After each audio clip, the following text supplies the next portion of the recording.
Assalamualaikum warahmatullahi wabarakatuh. Selamat pagi.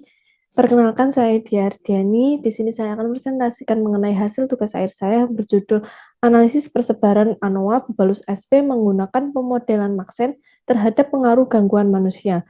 Studi kasus Pulau Sulawesi dengan dosen pembimbing Bapak Lalu Muhammad Jailani, STMSC, PhD. Outline pada pembahasan kali ini yang pertama ada pendahuluan yang terdiri dari latar belakang, rumusan masalah, dan batasan masalah. Kemudian yang kedua metodologi yang berisikan mengenai lokasi penelitian, alat dan bahan, serta diagram alir. Dan yang ketiga berisikan tentang hasil dan pembahasan. Dan yang terakhir kesimpulan dan saran. Menginjak pada bab pertama yakni pendahuluan, yang melatar belakangi dari penelitian ini adalah Indonesia bagian timur, termasuk Sulawesi merupakan salah satu kawasan di Indonesia yang memiliki sumber daya alam yang berharga, baik sumber daya alam hayati maupun non-hayati. Nah, hal ini dipengaruhi dengan keadaan geografis di Pulau Sulawesi sendiri yang merupakan bagian dari kawasan Wallacea. Kawasan ini merupakan kawasan yang terpisah dari benua Asia dan Australia dikarenakan keberadaan selat-selat yang dalam di sekitarnya. Nah, secara khusus, hal ini dapat memunculkan flora dan fauna yang memiliki tingkat biodiversitas tinggi. Salah satunya merupakan anoa atau Bubalus sp yang merupakan satwa endemik sejenis sapi kerdil yang terancam punah atau endangered species berdasarkan daftar merah IUCN. Habitat dari anoa sendiri, anoa menyukai hutan yang rapat, kemudian dekat dengan sumber air, dan anoa sangat sensitif terhadap keberadaan manusia, sehingga anoa menjalani hidup secara soliter dan habitatnya sangat sulit untuk diakses. Seiring berjalannya waktu, perusakan habitat, perburuan liar, dan aktivitas manusia dapat mengganggu keberlangsungan hewan endemik anoa, sehingga dapat menurunkan populasi anoa. Maka dari itu, pada penelitian ini dilakukan pemodelan persebaran anoa sehingga dapat mendukung upaya konservasi hewan endemik anoa baik secara in situ maupun ex situ. Hal ini dapat dilakukan dengan menggunakan software Maxent.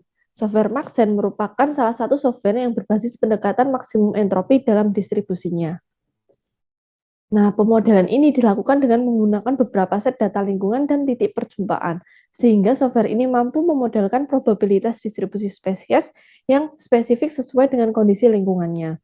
Input data yang digunakan pada Maxent ini berupa data spasial berupa raster atau pixel dilengkapi dengan lokasi koordinat perjumpaan spesies.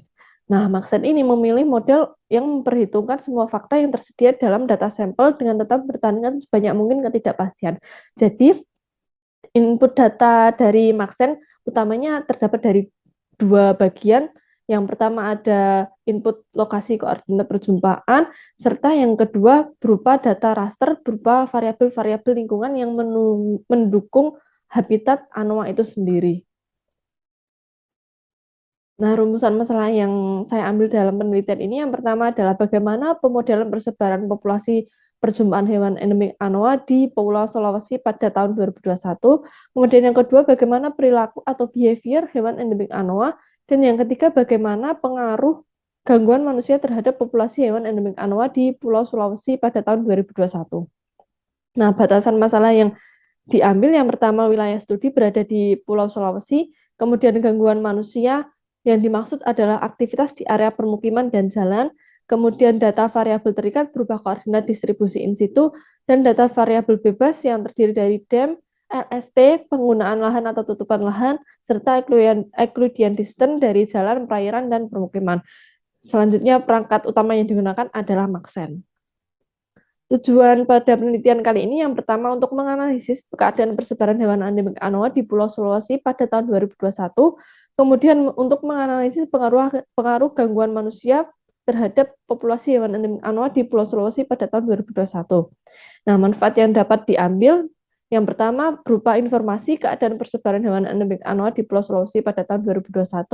Kemudian yang kedua, hasil penelitian ini dapat dijadikan sebagai rekomendasi dan evaluasi oleh pemerintah daerah dalam upaya konservasi in situ maupun ex situ hewan endemik anoa terhadap gangguan manusia yang ada.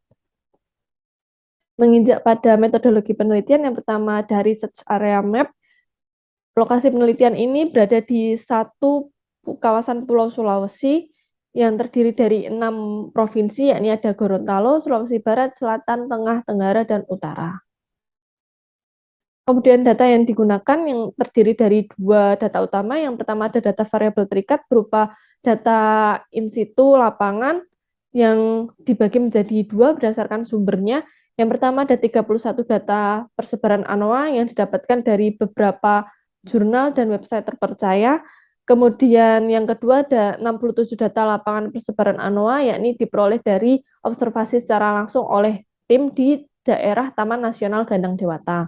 Kemudian untuk data variabel bebas, yang pertama ada data DEM SRTM 30 meter, kemudian ada data land surface temperatur dari produk Modis, kemudian data land cover dari produk ISA, dan data vektor jalan, perairan, serta permukiman yang diperoleh dari BIG atau INA Geoportal. Selanjutnya untuk alat yang digunakan ada personal komputer, software Maxen, ArcGIS, dan Microsoft Office. Menginjak ke diagram alirnya terbagi menjadi dua. Yang pertama ada data variabel terikat akan diolah sesuai dengan koordinat distribusi ANOA, kemudian dirapikan menjadi data .csv yang terdiri dari longitude, latitude, dan nama koordinatnya, nama titiknya. Kemudian ada data variabel bebas yang terdiri dari DEM SRTM 30 meter yang akan diolah menggunakan Google Earth Engine sebagai informasi ketinggian. Kemudian citra teramodis yang akan diolah menggunakan Google Earth Engine juga menjadi informasi suhu atau land surface temperature. Kemudian data ISA world cover akan diolah menjadi land cover menggunakan Google Earth Engine, dan data SHP jalan, perairan, dan permukiman akan diolah menggunakan ArcGIS sebagai informasi jarak terdekat atau Euclidean distance. Nah, semua data ini akan diklasifikasikan sesuai kategorinya masing-masing, dan dari data yang dihasilkan berupa data raster .diff akan diubah menjadi raster ASCII atau .asc. Berikut merupakan hasil dari range data atau klasifikasi dari setiap variabel yang ada. Perlu diperhatikan bahwa ukuran piksel dari semua data variabel lingkungan yang ada akan disamakan menjadi 30 meter.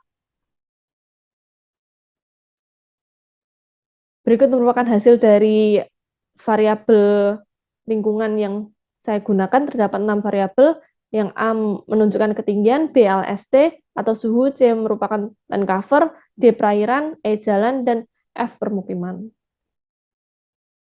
Untuk selanjutnya akan dilakukan pemodelan Maxen dari input data koordinat dan data variabel lingkungan, di mana ketika hasil dari Maxen ini diperoleh nilai AUC lebih dari 0,7 akan dilanjutkan menjadi analisis peta pemodelan persebaran ANOA. Namun jika kurang dari 0,7 atau mengalami error, akan dilakukan evaluasi kembali untuk pengubahan data raster.asc maupun pixel size-nya yang harus sama.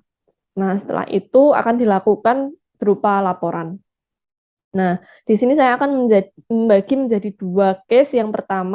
Case yang pertama yakni berupa input data, training data yang digunakan sebesar 31 data in situ, yakni dengan random test percentage 25%. Sedangkan pada case yang kedua, training data yang digunakan menggunakan gabungan dari 31 data in situ dari sumber bacaan dan 67 data lapangan Taman Nasional Gandang Dewata yang berjumlah 98 data in situ dengan random test percentage sebesar 25%.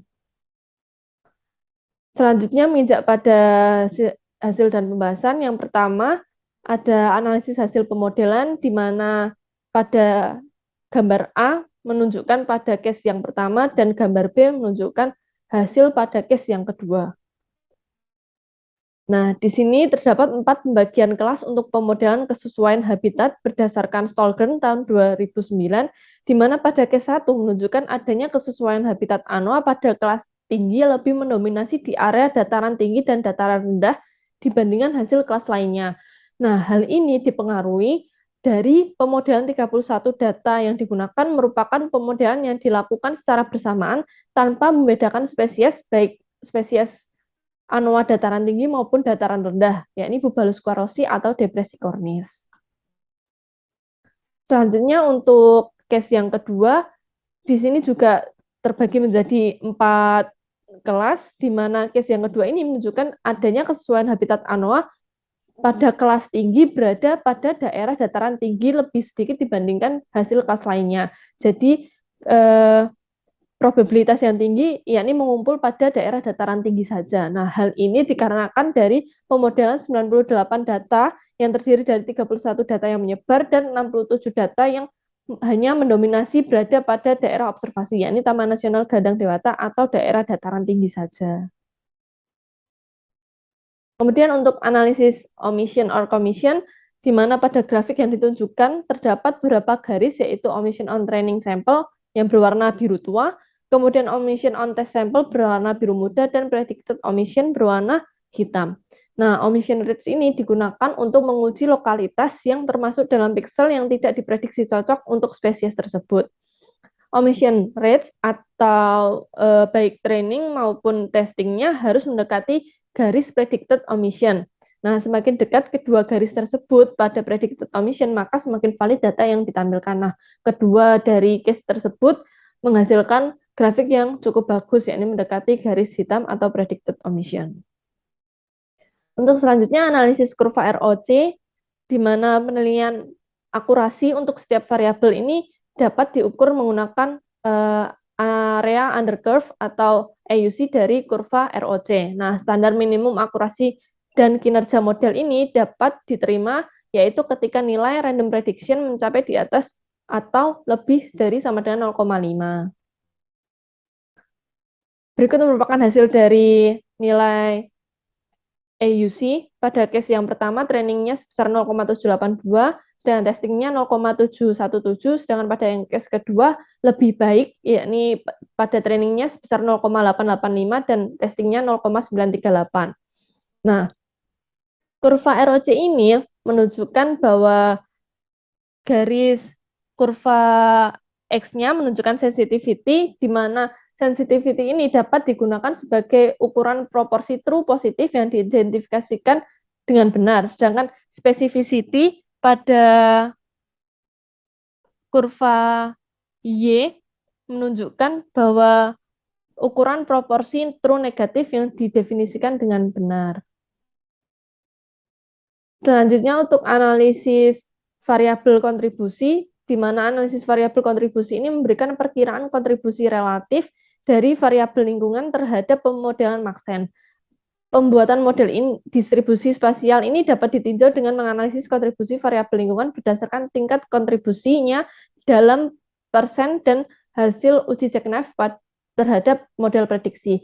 Jadi, presentasi kontribusi ini menunjukkan bahwa variabel yang berkontribusi besar pada case yang ada. Di mana pada case yang pertama yang paling tinggi adalah suhu sebesar 53,7%, dan pada case yang kedua untuk variabel tertingginya adalah ketinggian, yakni sebesar 49,9%. Di mana parameter gangguan manusia yang kita bahas ini cukup berpengaruh pada case 1 dengan ditunjukkannya persentase variabel kontribusi jarak permukiman sebesar 22,2%, namun untuk jarak jaringan jalan sebesar 4,2%, sehingga data ini menunjukkan bahwa habitat anoa kurang sensitif terhadap gangguan manusia berupa jaringan jalan. Sedangkan pada case yang kedua menunjukkan bahwa kedua parameter gangguan manusia ini menghasilkan persentase variabel kontribusi yang sangat rendah, sehingga pada case 2 ini dapat dikatakan bahwa habitat anoa ini kurang sensitif terhadap gangguan pengaruh manusia. Selanjutnya untuk analisis grafik jackknife, di mana grafik jackknife ini menunjukkan bahwa dengan menghilangkan variabel yang berkontribusi tinggi terhadap pemodelan, maka nilai AUC dapat berkurang. Nah, contohnya pada nilai AUC dari uji jackknife case 1 ini, pada hasil menunjukkan bahwa variabel depth atau ketinggian, kemudian permukaan, kemudian suhu, jaringan jalan, dan perairan merupakan variabel lingkungan yang dianggap penting terhadap model prediksi dengan ditunjukkannya warna biru tua yang semakin tinggi nilainya. Nah, jika hanya dengan variabel tersebut digunakan secara independen, maka performa model akan semakin kuat. Dibandingkan jika variabel tutupan lahan dihilangkan, performa model akan semakin meningkat dengan ditunjukkannya grafik biru muda.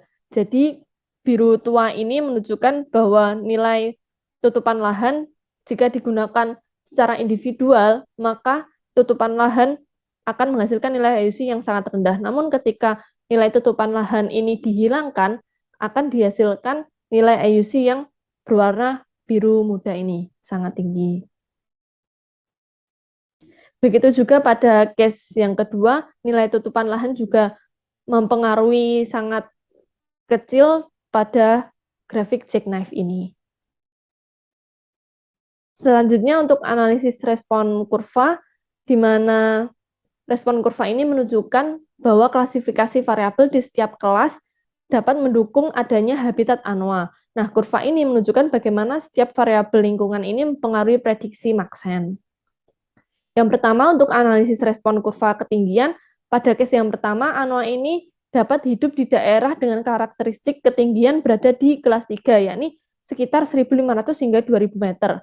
Sedangkan pada case yang kedua, ANOA dapat hidup di daerah dengan karakteristik ketinggian yang berada pada kelas 5, yakni lebih dari 2.500 meter. Selanjutnya untuk analisis respon kurva suhu, di mana case yang pertama, ANOA lebih suka pada karakteristik suhu yang berkisar pada kelas 2, yakni sekitar 20 hingga 25 derajat Celcius. Sedangkan pada case yang kedua, ANOA lebih menyukai daerah yang dingin, yakni berada pada kelas 1 kurang dari 20 derajat Celcius. Selanjutnya untuk kurva tutupan lahan, pada case yang satu, ANOA menyukai habitat dengan karakteristik tutupan lahan berada di kelas 30 atau rerumputan, sedangkan pada yang case kedua, ANOA lebih menyukai pada daerah 10 atau daerah pepohonan. Selanjutnya untuk analisis kedekatan perairan, kedua case ini menghasilkan grafik yang sama di mana mendominasi pada kelas 1, yakni dekat dengan sumber air berada di kelas 1, yakni sekitar 0 hingga 500 meter. Kemudian untuk analisis respon kurva jalan, kedua case juga menghasilkan hal yang sama, yakni berada pada kelas 5, di mana ANOA ini sangat menyukai daerah yang jauh dari keramaian transportasi, yakni berada di daerah yang lebih dari 2.000 meter jaraknya dari area jalan atau transportasi. Kemudian yang terakhir ada analisis respon kurva permukiman, di mana kedua case ini juga menghasilkan hal yang sama, di mana parameter gangguan manusia berupa permukiman ini, ANOA menunjukkan bahwa daerah yang disukai, yakni jauh dari area permukiman atau lebih dari 2.000 meter atau berada pada kelas 5. Selanjutnya yang terakhir menginjak pada kesimpulan dan saran. Yang pertama, in situ, yakni perbedaan input dari data in situ berpengaruh pada hasil pemodelan Maxent, di mana case yang satu menunjukkan bahwa kesesuaian habitat ANOA ini lebih tinggi mendominasi pada daerah dataran tinggi dan dataran rendah, sedangkan pada case yang kedua, untuk probabilitas yang tinggi, ANOA hanya berada pada daerah dataran tinggi. Nah, kemudian untuk perilaku hewan endemik ANOA pada case 1 dan case 2 juga berbeda, terutama pada karakteristik ketinggian, suhu, dan tutupan lahan. Sedangkan untuk variabel perairan, kemudian permukiman dan jalan, kedua case menghasilkan hal yang sama. Kemudian untuk gangguan manusia sendiri, habitat ANOA sangat kurang sensitif terhadap gangguan manusia dengan ditunjukkannya hasil respon kontribusi variabel kedua variabel gangguan manusia yang menunjukkan presentase yang rendah, di mana pengaruh gangguan manusia terhadap kelestarian ANOA ini dapat diakibatkan dari aktivitas manusia tradisional di Sulawesi yang masih ditemukan sebagai pemburu di daerah pedesaan. Selain itu juga deforestasi dan degradasi habitat menyebabkan terancamnya hewan endemik ANOA. Kemudian saran yang dapat disampaikan untuk memperoleh high suitability, kesesuaian yang tinggi, yakni dengan menginput data in situ lebih banyak dan menyebar di seluruh area, kemudian membedakan analisis antara jenis ANOA dataran tinggi dan dataran rendah, serta menambahkan variabel lingkungan berupa indeks spektral. Berikut merupakan referensi yang saya gunakan. Terima kasih dan mohon maaf apabila terdapat kesalahan kata. Sekian dari saya. Wassalamualaikum warahmatullahi wabarakatuh.